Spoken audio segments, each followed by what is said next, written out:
All public officers have a responsibility to serve the people rather than themselves. I expect all public officers to abide by the guiding principles of leadership and integrity, which include selection on the basis of personal integrity, competence, and suitability, selfless service based solely on public interests, accountability to the public for decisions and actions, and discipline and commitment in the service of the people. As I pointed out in my message to Kenyans during the Madaraka Day celebrations, corruption remains a major hindrance to our progress and must be contained.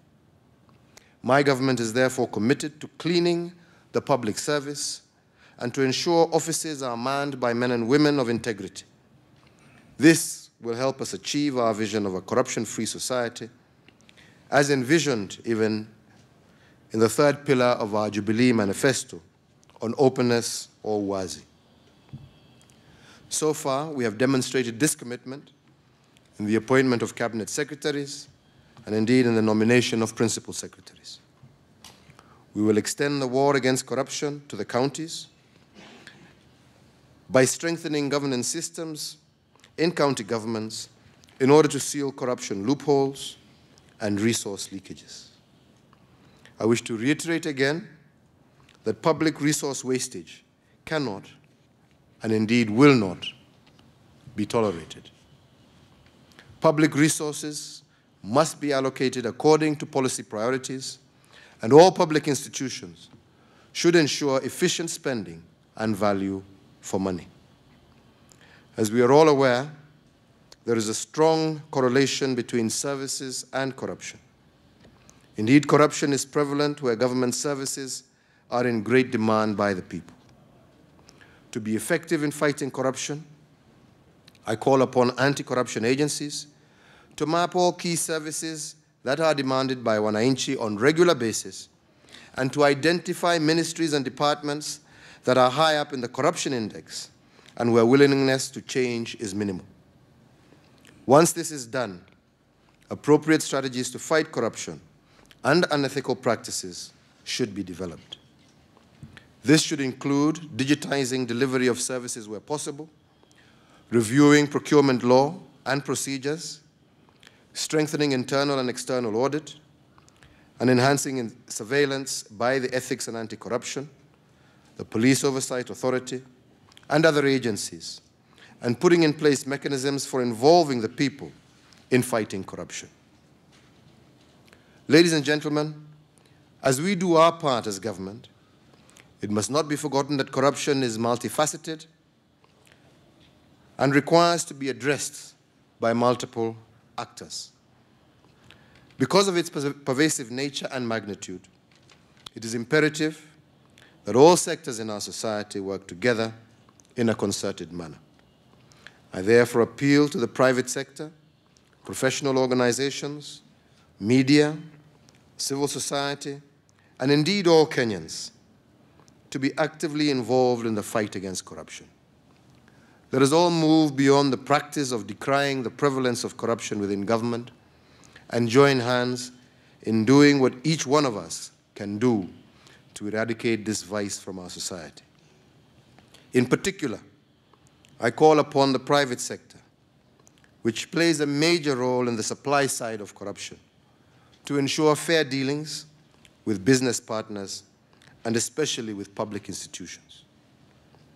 Let me emphasize that creating an ethical business culture should not be viewed as a sacrifice. Indeed, it is good business to be open and honest with your stakeholders, to reward employees for being honest and ethical, and to be known as a firm that deals fairly in its business transactions. In conclusion, ladies and gentlemen, I commend the Kenya Integrity Forum, the Ethics and Anti-Corruption Commission, and the 14 sectors implementing the National Anti-Corruption Plan for their continued efforts in fighting corruption. In the same breath, I also direct all these sectors to now step up surveillance and institute quick proceedings and sanctions against officers found to be corrupt. The legal framework to fight corruption is in place, and what is now required of all anti-corruption agencies is a clear resolve and commitment to individually and collectively create a public service built on high moral values and integrity. I take this opportunity also to assure all agencies mandated to fight corruption of my full support in executing their duties. I will work together with you in ensuring that clean governance and integrity becomes a way of life. Ladies and gentlemen, as we say, and we are all talking about transforming this nation, but transforming this nation is also about the values that we have, individually and collectively. We can talk about the monster of corruption, we can blame government officers, but as the saying goes, wherever there is a taker, there is also a giver.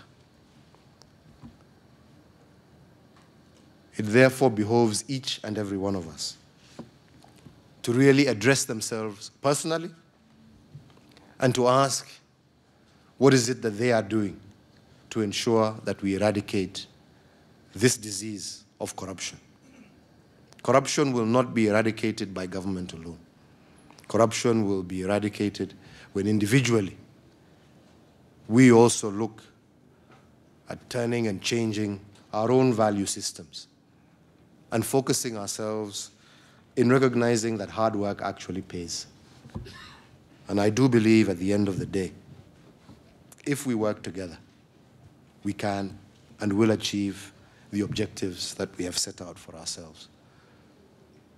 I also believe, and we are working on it, we are working to really reform our own public service.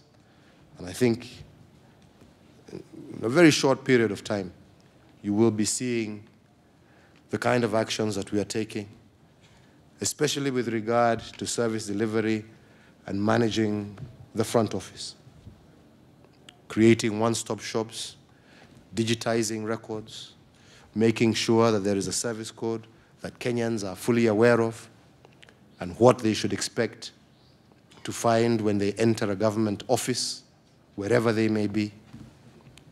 And I am hoping that as we take our action, as I also believe county governments will also take action at their respective levels, we will indeed be able to truly transform this nation and bring our dream of Vision 2030 a lot closer than that 2030. We can achieve this if we all work together.